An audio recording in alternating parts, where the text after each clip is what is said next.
కొంతమందికి same question అడిగారు. అందులో 4 ఇయర్స్ పాప నుంచి 90 ఏళ్ల తాత వరకు ఉన్నారు.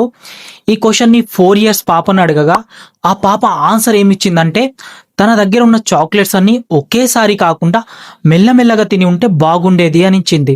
సేమ్ క్వశ్చన్‌ని ఒక 10, 12 ఇయర్స్ ఉన్న బాబుని అడిగితే, ఆ బాబు ఇలా అన్నాడు, "నా దగ్గర ఉన్న టాయ్స్ అంటే ఆట వస్తువులని విరగొట్టకుండా అలాగే పెట్టుకుంటే బాగుండేది" అని.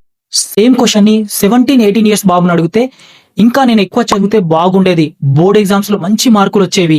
అదే 30, 35 ఏజ్ ఉన్న వాళ్ళని అడిగితే, "నేను కాలేజ్‌లో ఉన్నప్పుడు అడ్వాన్స్ స్కిల్ నేర్చుకుంటే బాగుండేది."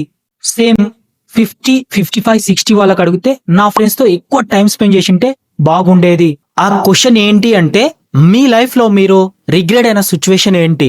ఇప్పుడు ఇదే క్వశ్చన్‌ని 70-90 ఏజ్ ఉన్న వాళ్ళకి అడిగితే, వాళ్ళు ఏమన్నారో తెలుసా? "నా లైఫ్‌లో ఏదో చేయాలనుకున్నా, ఏదో సాధించాలనుకున్నా, అది చెయ్యలేకపోయానే అనే రిగ్రెట్ ఉంది." ఫైనల్‌గా నేను చెప్పేది ఒకటే. నువ్వు అనుకున్నది చెయ్యి. నువ్వు నీలాగా ఉండు. ఎందుకంటే నీ లైఫ్‌లో మళ్ళీ నువ్వు రిగ్రెట్ అవ్వొద్దు.